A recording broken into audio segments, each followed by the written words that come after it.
Tomorrow begins the annual State of Michigan rifle hunt, and in the state of Michigan you can still bait up here in the UP of Michigan. So that brings up a set of baiting strategies, and you can go a couple different ways when it comes to baiting. For me personally, I choose not to bait. That's my strategy. Now around here, that's more of an unpopular approach. There's, I would say, the vast majority. I know very few people around here that actually hunt without baiting. I choose to not bait. I like to go out in the middle of the brush, be in the middle of a lot of bait piles, and have those deer in some core area where there's not a lot of hunters, push those deer to me into that interior area during the daytime. That's just the way I hunt. There's nothing wrong with baiting. At the same time, hunting over bait can be a very attractive and a high-powered way to shoot a buck on an annual basis.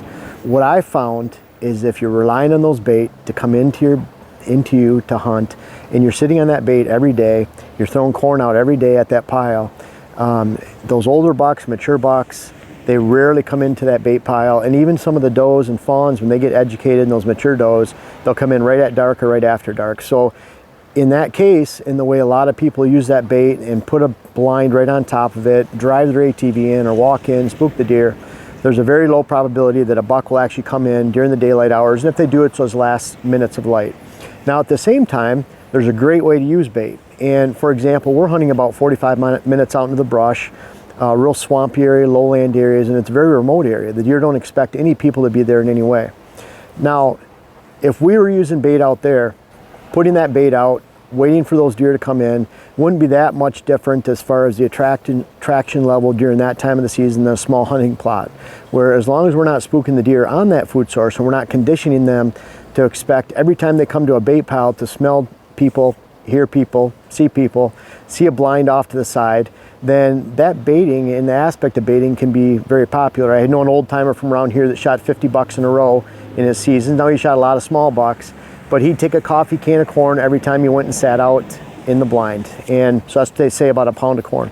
He'd take that corn, he'd throw it out during the middle of the day, he'd go in there in the morning, all day, throw some corn out, and then he'd leave in the afternoon. And he was in a very remote area. He'd sometimes continue to bait. He might miss a day of baiting, but he'd only hunt that blind with the right wind, and it was in a very remote area. And I believe he had a very low impact in that area, and the baiting, I'm sure, helped a little bit. Again, you can educate the deer greatly. Blind, ATV, driving in, walking in. You know, most people are hunting in a location that's within 200 yards so they can carry the bait in pretty easily. They're not going back 45 minutes into the brush. They're going 2 or 3 minutes, 4 minutes. And for that, you're placing yourself before the even hunting begins in a location where the deer are not already, they're not choosing to bed there, they're not choosing to travel there, they're not choosing to feed there other than the bait. So you're putting the bait out, expecting them to come to you. You're not in a location where they're probably only even going to spend, most of the time you're in a location where the deer wouldn't choose to be there otherwise if the bait wasn't there in the first place. That's not a real high likelihood of success. I know hunters around here that haven't shot a 2-year-old buck in 30 years of hunting or 20 years of hunting, and they rarely see a buck that's in that age class because of the bait. I think it really hurts them. If you use that bait though strategically, get that bait into a remote location, hunt the stands with a wind, hide your blinds, make sure that the deer know that you don't have any clue that you're hunting them, and then that's more of an effective way to use bait.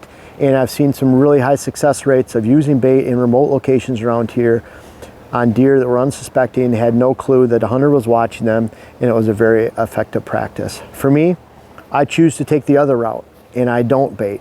And that has some advantages too when you're the only one not baiting in the entire area. Again, deer don't want to stay around those bait piles during the day.